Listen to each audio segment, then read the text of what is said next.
Hello achievers, A4 के study time में आपका स्वागत है। और आज की इस क्लास में हम पढ़ने वाले हैं क्लास 12 फिजिक्स के चैप्टर नंबर 3 इलेक्ट्रिक पोटेंशियल के जो वैद्युत विभव है। इस चैप्टर का हम एक बेहतरीन टॉपिक लेने वाले हैं और वो आज का टॉपिक है हमारा एक समान बाह्यवैद्युत क्षेत्र में स्थित वैद्युत द्विध्रुव को घुमाने में किया गया कार्य का व्यंजक कितना होगा, ये आज हम फाइंड करने वाले हैं। तो बने रहिए लास्ट तक और सीधे शुरू करते हैं आज के इस हम डेरिवेशन को। देखिए कि ये मेरे पास क्या है कि एक समान बाह्यवैद्युत क्षेत्र में स्थित वैद्युत द्विध्रुव है जिसको घुमाने में हमें किया गया कार्य निकालना है। तो सबसे पहले मैं क्या करता हूँ, एक समान वैद्युत क्षेत्र बना लेते हैं, फिर एक वैद्युत द्विध्रुव को लाएंगे, फिर उसको घुमाने पर कितना कार्य करना होगा ये हम निकाल लेंगे। तो क्या करते हैं कि हम एक चित्र बनाते हैं। सबसे पहले एक हम चित्र बना लेते हैं।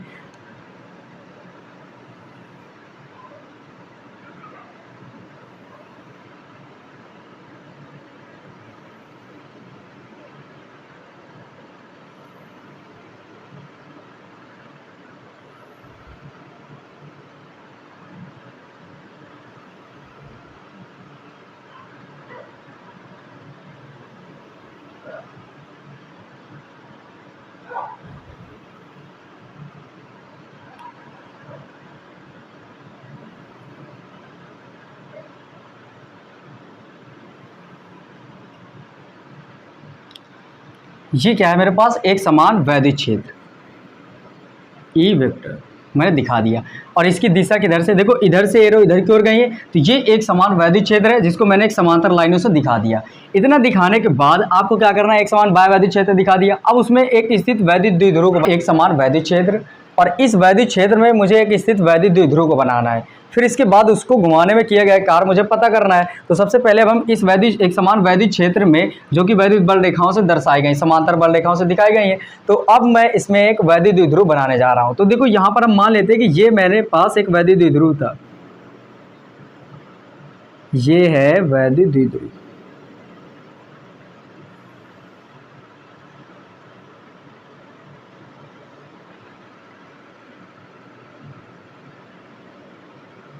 -Q, ये मेरे पास एक वैद्युत द्विध्रुव हो गया।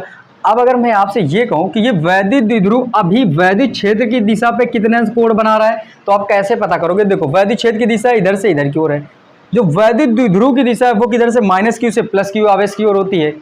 तो आपने ये देखा कि दोनों की दिशाएं एक ही ओर है, तो ये अभी प्रेजेंट पे कितने अंश के कोण पर है, थीटा 0 अंश है।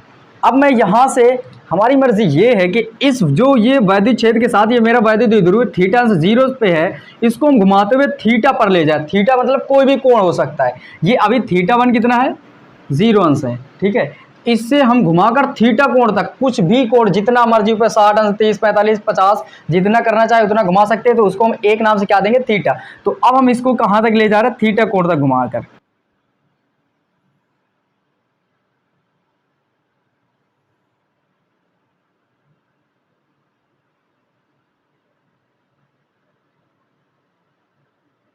ये मैंने क्या किया कि अब इसको वैद्युत क्षेत्र की दिशा से, ये वैद्युत क्षेत्र की दिशा है और इससे मैंने मान लिया कि इसको मैंने थीटा कोण घुमा दिया। कितने कोण घुमा दिया, थीटा कोण। अब ये जो इतना थीटा कोण है घुमाया गया है, इस थीटा कोण को घुमाने में कितना कार्य किया जाएगा वो मुझे निकालना है।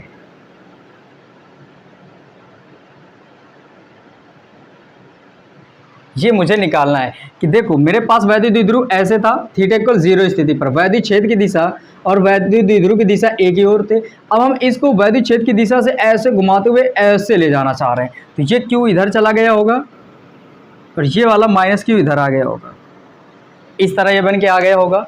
तो अब आपको क्या करना है, इसी को घुमाने पर, जो ऐसे था इस वैद्युत द्विध्रुव को ऐसे से ऐसे घुमाने पे कितना कार्य करना होगा, यही मुझे निकालना है। तो सबसे पहले आपको ये समझना होगा कि क्या ये जैसे ये वैद्युत द्विध्रुव ऐसे आया होगा, आप घुमाने की कोशिश कर रहे होगे, तो आप जानते हो कि इस पर जो वैद्युत बल लग रहा होगा +Q आवेश पर, तो वैद्युत क्षेत्र की दिशा में कार्य कर रहा होगा। और जो -Q आवेश है इस पर एक बल कार्य करेगा जो कि वैद्युत क्षेत्र की दिशा के विपरीत कार्य करता है, ऐसे। और ये मैंने आपको कहाँ सिखाया है, चैप्टर नंबर 1 पे सिखाया था, जब एक समान वैदिक क्षेत्र में स्थित द्विध्रुव पर लगने वाले बलयुग्म का आघूर्ण का व्यंजक पढ़ाया था। अगर वो वीडियो आपने नहीं देखा तो तुरंत जाओ और सबसे पहले उस वीडियो को देखो ताकि ये आपको अच्छे से समझ में आ सके।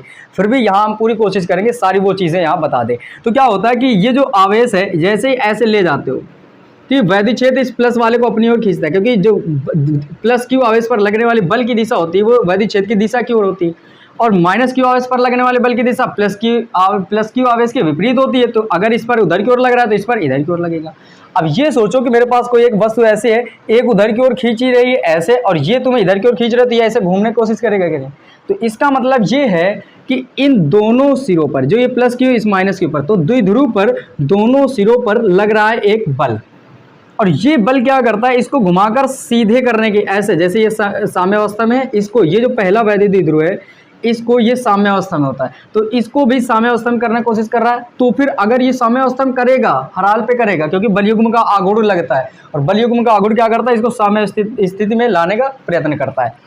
तो क्या होता है कि अगर आप इसकी स्थिति पे ना आने की वजह से तुम ऐसे घुमाना चाह रहे हो तो आपको कार्य जबरदस्ती कुछ ना कुछ करना ही होगा। क्यों? क्योंकि बलयुग्म का आघूर्ण चाहता है हम ऐसे कर दें, और आप चाह रहे हो कि हम ऐसे रखें, तो आपको कार्य करना होगा।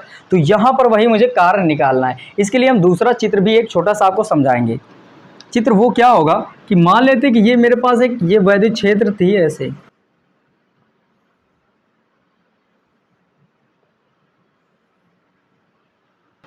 यहाँ पर आपको क्या समझना है, वो बस आराम से ये समझना है कि देखो ये जो थीटा कोण घुमाना है, मुझे सीधे थीटा कोण नहीं चाहिए।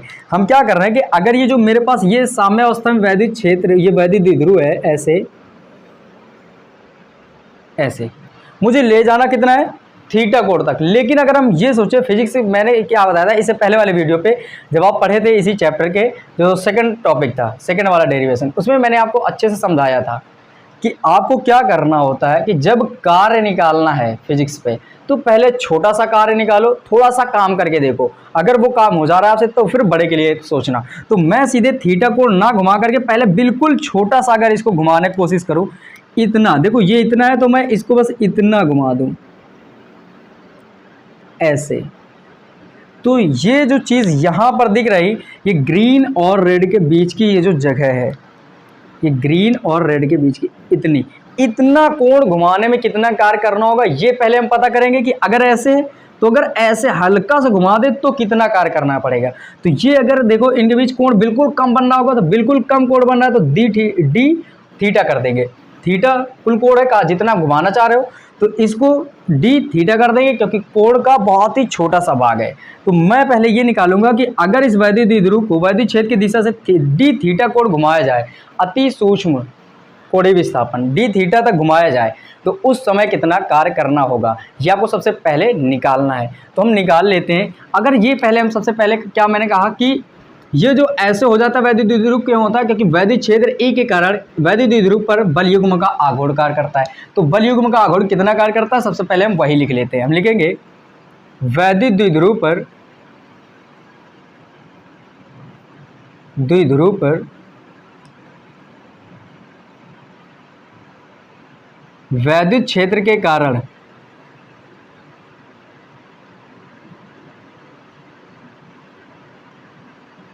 कार्य करने वाला बलयुग्म का आघूर्ण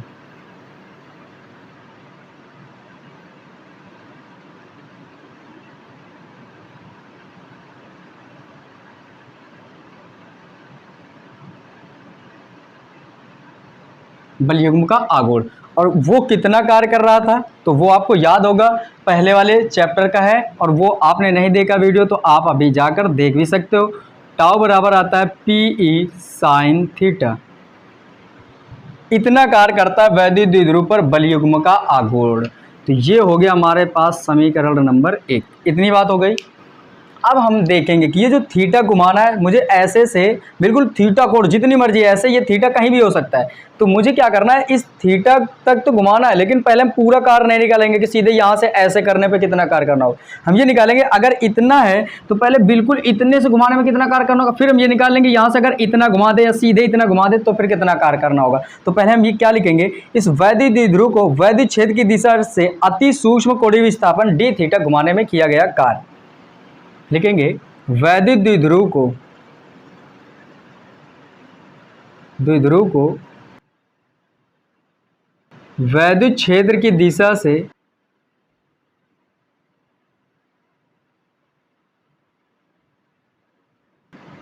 अति सूक्ष्म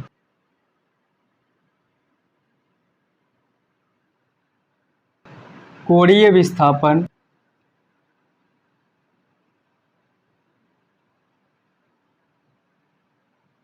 और डी थीटा घुमाने में किया गया कार्य।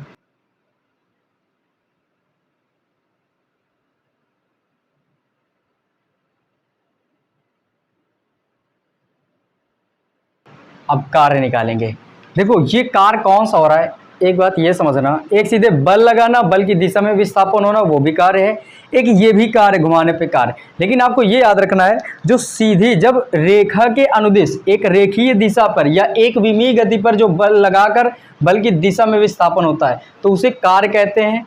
वो ये वाला है घुमा कर रोटेट कर रहे हो, उसमें भी कार्य किया जाता है। लेकिन आपको ये याद रखना है, थोड़ा सा बस अंतर होता है। जो जब एक विमीय गति पे बल होता है वो F इंटू डी होता है, कार्य कितना होता है F इंटू डी, बल गुणे विस्थापन। ये किसके लिए होता है, जब सीधी गति हो रही हो, सीधी गति के लिए। और W बराबर tau into theta, tau theta होता है। और ये कब होता है, ये होता है, इसे क्या कहते हैं, कोणीय या वृत्तीय गति की घुमाने वाली रोटेशनल मोशन के लिए, ठीक है, रोटेशनल मोशन के लिए।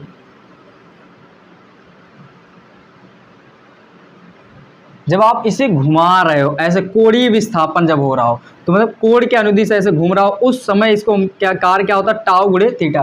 टाउ को क्या कहते हो, आघूर्ण, थीटा क्या है, कोणीय विस्थापन। तो ये होता है व्यंजक। तो अब मेरे पास ये देखो द्विध्रुव है, बल तो लग रहा है, लेकिन ये घूम कैसे रहा है, ऐसे अपने ऐसे रोटेट हो रहा है। तो रोटेट होने के लिए कौन सा रोटेशनल मोशन वाला फार्मूला लगेगा, ये वाला। तो हम यहां पर क्या लिखेंगे, कार्य बराबर बलाघूर्ण गुणे कोणीय विस्थापन।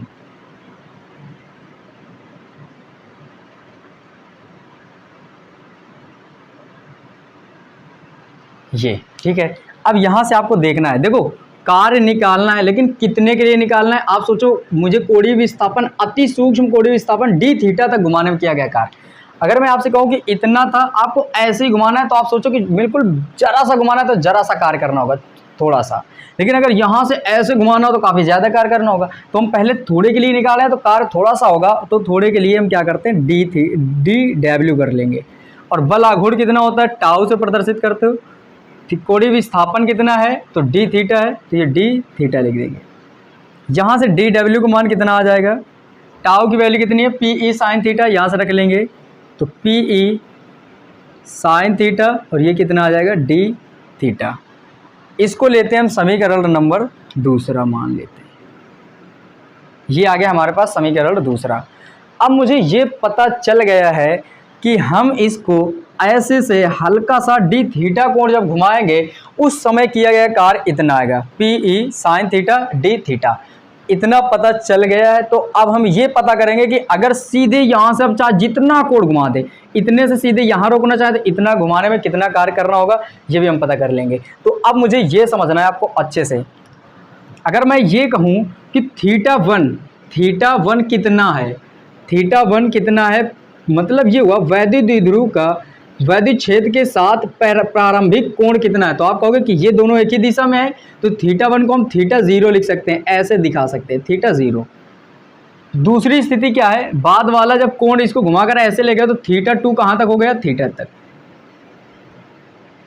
थीटा इतना। तो मुझे क्या करना है, इस थीटा वन कोण से लेकर थीटा टू कोण तक घुमाने में किया गया अब टोटल कार्य निकालना है। तो हम क्या लिखने वाले हैं कि वैद्युत द्विध्रुव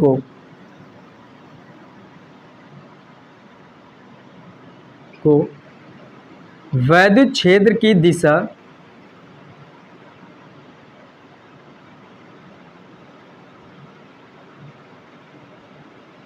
दिशा अर्थात θ1 से θ2 तक घुमाने में किया गया कार्य।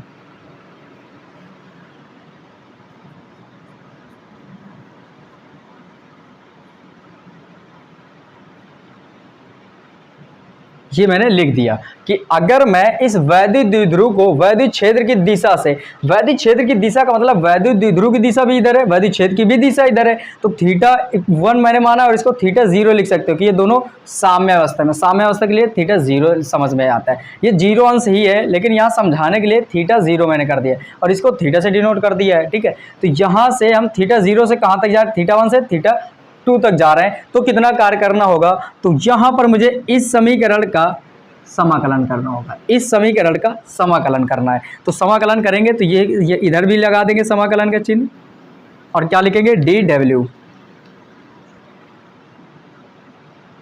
और फिर इधर भी चिन्ह लगा देंगे और क्या लिख देंगे PE sin theta d theta. इतना मैंने कर दिया।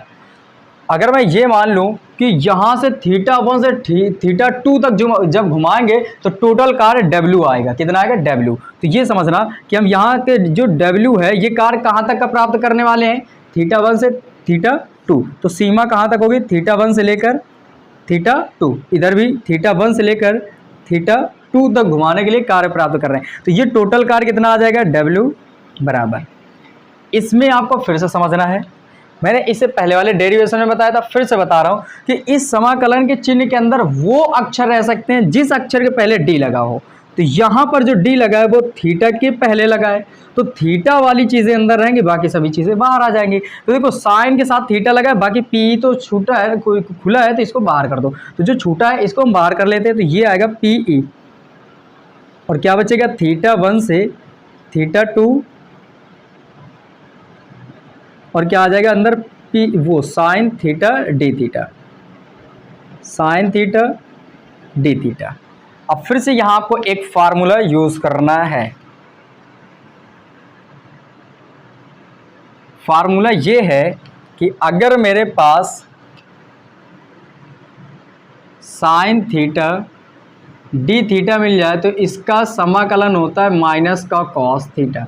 ये आपको बस यूज करना है। तो यहाँ से अगर हम, और ये कब यूज़ किया जाता है ऐसे, जब कोई लिमिट लगी हो, लिमिट लगी हो तो सी नहीं लगाते, वो कांस्टेंट एक वैल्यू होती है, उसको आप दिमाग में ना रखो, सिर्फ आपको याद रखना साइन थीटा डी थीटा हो तो माइनस का कॉस थीटा होता है। तो अब यहाँ से हम क्या लिखेंगे, W बराबर ये PE है, कोष्टक बना लेते हैं, साइन थीटा डी थीटा का क्या हो जाएगा माइनस का कॉस थीटा, तो ये लिखा मैंने माइनस का कॉस थीटा। और यहाँ क्या है θ1 से θ2, θ1 से θ2 तक मैंने घुमाया है। यहाँ से अब मैं इसको तोड़ूंगा, तो तोड़ने का नियम मैंने बता रखा है कि आपको कैसे तोड़ना है। फिर से यहाँ एक बार समझा देते हैं कि अगर मेरे पास कोई यहाँ पर वैल्यू है, मान लो x, और यहाँ पर 2 लिखा है, यहाँ पर 3, तो जब इसको हम तोड़ेंगे तो क्या करते हैं, जो अंदर x लिखा है उसकी जगह में पहले अपर लिमिट, इसको बोलते हो लोअर लिमिट, इसको बोलते हो अपर लिमिट। तो पहले अपर लिमिट लिखते हैं, तो x की जगह में 3 रखेंगे तो 3 कर देंगे, फिर माइनस चिन्ह लगाते हैं, फिर लोअर लिमिट रख देते हैं, तो यहाँ x की जगह में 2 रखेंगे तो 2, और फिर इसको हल कर लो, जो आए आंसर वही होता है। तो हल करने का तरीका क्या है कि जो x है उसकी जगह पर पहले अपर लिमिट, फिर माइनस करके लोअर लिमिट। तो वैसे यहाँ काम करेंगे, तो PE है, यहाँ पर थीटा की जगह में क्या लिखना है मुझे, θ2, फिर क्या लिखना है माइनस करके θ1। तो ये माइनस चिन्ह हम पहले यहाँ कर लेते हैं, अब कोष्टक में लिखेंगे ऐसे, माइनस चिन्ह मैंने बाहर कर लिया, या तो सोचो कि ये हमने सीधे यहाँ पर माइनस चिन्ह कर लिया, ये लो माइनस कर लिया बाहर। अब जब θ2 रखोगे तो कॉस तो रहेगा, और थीटा की जगह में पहले क्या लिखना है θ2, तो ये मैंने θ2 कर दिया, फिर माइनस चिन्ह लगाएंगे, फिर लोअर लिमिट रखते हैं, ये वाली रखेंगे, तो कॉस, और थीटा की जगह में क्या आएगा θ1। ये माइनस चिन्ह पहले ही बाहर हो चुका है, तो अंदर सिर्फ कॉस थीटा बचा, थीटा की जगह पे पहले θ2, फिर माइनस चिन्ह करके कॉस θ1 हो गया, ऐसे हो गया। यहाँ से अब आपको रखना है कि W बराबर कितना होगा। अब आपको दिखा देना है, चूंकि जो θ2 है वो कितना है θ1 कितना है θ0। तो यहाँ से हम क्या लिख सकते हैं कि चूंकि θ1 कितना है 0 और θ2 कितना है थीटा, तो यहाँ पर क्या आएगा W बराबर माइनस का PE और ये कॉस थीटा 2 कितना है थीटा, तो ये थीटा आ गया, माइनस थीटा 1 कितना है तो 0, तो कॉस 0 अंश। यहाँ से W बराबर जो आएगा आपका माइनस का PE, कॉस थीटा अपनी जगह पे है और कॉस 0 अंश का मान होता है 1, तो ये आ जाएगा माइनस का 1, इतना आ गया। अब हम क्या करते हैं, ये माइनस चिन्ह के अंदर एंट्री कर देंगे, तो कितना आएगा, यहाँ से W बराबर आएगा जो आपका वो कितना होगा, W बराबर ये PE बाहर रहा। अब देखो माइनस की एंट्री करोगे तो जो अंदर माइनस का वो प्लस हो जाएगा और जो प्लस का है वो माइनस का हो जाएगा। कॉस थीटा प्लस का है तो माइनस हो जाएगा, माइनस 1, ये 1 माइनस का है तो प्लस होगा, तो प्लस वाला पहले कर लेंगे, तो ये 1, ये कॉस थीटा माइनस का होगा तो माइनस चिन्ह लगाकर कॉस थीटा लिख देंगे और ये बन जाएगा हमारा फार्मूला कि जो घुमाने में किया गया कार्य होगा वो इतना होगा। ये है आपका डेरिवेशन कि अगर हम वैद्युत द्विध्रुव को वैद्युत क्षेत्र की दिशा से मतलब थीटा 1 इक्वल थीटा 0 से लेकर थीटा 2 अर्थात थीटा तक घुमाने पर कितना कार्य करेंगे, वो ये आता है W बराबर PE 1 माइनस कॉस थीटा के बराबर। अब आपको विशेष स्थितियां पढ़नी है तो ये हम आपके साथ ये मिटा देते हैं पहले।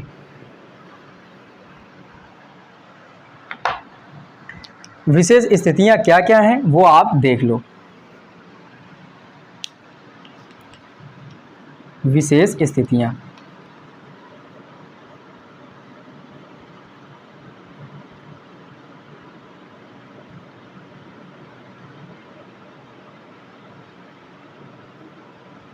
इसमें जो पहली स्थिति ये होगी कि अगर हम क्या करें, जो ये वैद्युत द्विध्रुव है, जो वैद्युत द्विध्रुव है इसके लिए जो ये थीटा कॉस थीटा, अगर थीटा की वैल्यू हम 0 ले लें, मतलब ये हुआ, इस फार्मूले को देखकर करना है आपको, हल करना है सारी चीज़ें।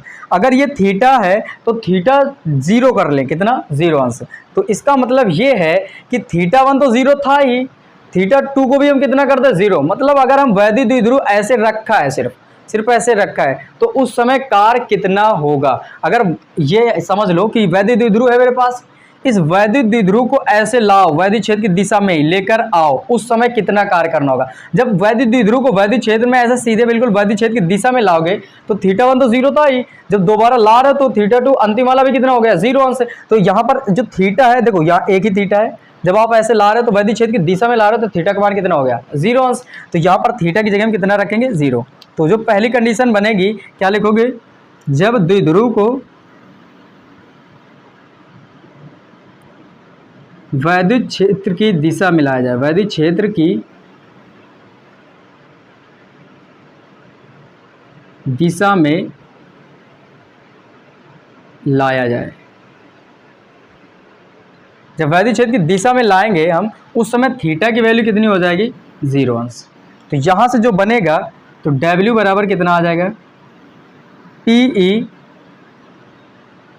1 माइनस कॉस 0 अंश। तो W का मान कितना आ जाएगा PE और 1 माइनस 1, क्योंकि cos 0 अंश की वैल्यू भी कितनी होती है 1। तो यहाँ से W का मान कितना आएगा PE और गुणे में कितना, एक में से गया 0, तो W का मान कितना आ गया 0। इसका मतलब ये है कि अगर किसी वैद्युत द्विध्रुव को वैद्युत एक समान वैद्युत क्षेत्र में वैद्युत क्षेत्र की दिशा में ही लेकर आए तो उस समय किया जाने वाला कार्य कितना होगा 0। तो कुल कार्य कितना करना होगा 0, मतलब कोई कार्य ही नहीं करना होगा, मुझे कोई कार्य ही करना नहीं होगा। अब यहां से दूसरी स्थिति हम देखेंगे, अगर सेकंड, कि अगर हम वैद्युत द्विध्रुव को वैद्युत क्षेत्र से 90 डिग्री पर सीधे घुमा दे, वैद्युत क्षेत्र की दिशा से ठीक 90 अंश की डिग्री कोण पर घुमा दे, उस समय मुझे काम कितना करना होगा। तो लिखेंगे जब थीटा कितना हो 90 अंश, उस समय मुझे कार्य कितना करना होगा। यहां से इस चीज से देखेंगे तो जो आने वाला W बराबर PE 1 माइनस कॉस थीटा की वैल्यू कितनी है 90 अंश, तो ये कर लें 90 अंश। तो W का मान आएगा PE 1 माइनस, ये 90 अंश का मान कितना होगा, क्योंकि कॉस 90, सिर्फ 90 नहीं, कॉस 90, कॉस 90 अंश, और कॉस 90 अंश की वैल्यू कितनी होती है 0। तो यहाँ से आप जो W निकालोगे तो कितना आ जाएगा PE, क्योंकि PE का गुणा 1 में करोगे 0 से कोई मतलब नहीं, तो गुणा में कितना आ जाएगा, सिर्फ PE ही रह जाएगा। तो ये आपको पता चला कि इस समय इतना कार्य करना होगा। एक स्थिति और है कि आप सोचना, इसको आराम से ये समझना कि ऐसे देखो, ये कैप है, इस कैप को भी ध्यान में रखना, कैप वाला किधर है। अगर मैं इस वैद्युत द्विध्रुव को ऐसे घुमाकर, कैप अभी किधर की ओर है, वैद्युत क्षेत्र की दिशा में, तो ऐसे वैद्युत द्विध्रुव रखा, इसको सीधे घुमाते हुए ऐसे कर दे, मतलब ठीक 180 अंश तक घुमा दे, उस समय कितना कार्य करना होगा, वो हो गया मैं थर्ड, ये थर्ड स्टेप, कि अगर मेरे पास थीटा का मान कितना आ जाए 180, जो हमें 180 अंश घुमाए, उस समय कितना कार्य करना होगा। तो देखो W बराबर क्या आएगा, PE 1 माइनस थीटा की जगह हम कितना रखना है 180, तो कॉस 180 अंश, तो जो W आएगा वो कितना आ जाएगा PE और 1 माइनस कॉस 180 अंश का मान कितना होता है माइनस का 1, कॉस 180 अंश बराबर कितना होता है माइनस का 1, ठीक है। कॉस 90 अंश का मान कितना होता है 0, कॉस 0 अंश का मान कितना होता है 1, तो यहाँ से जो कॉस 180 अंश का मान आएगा -1, तो माइनस का ये और ये माइनस, तो माइनस माइनस प्लस हो जाएंगे और टोटल कितना आ गया 1, तो W बराबर कितना आएगा 1 1 कितना हो गया 2, और 2 को गुणा इसमें करोगे तो 2PE आ जाएगा।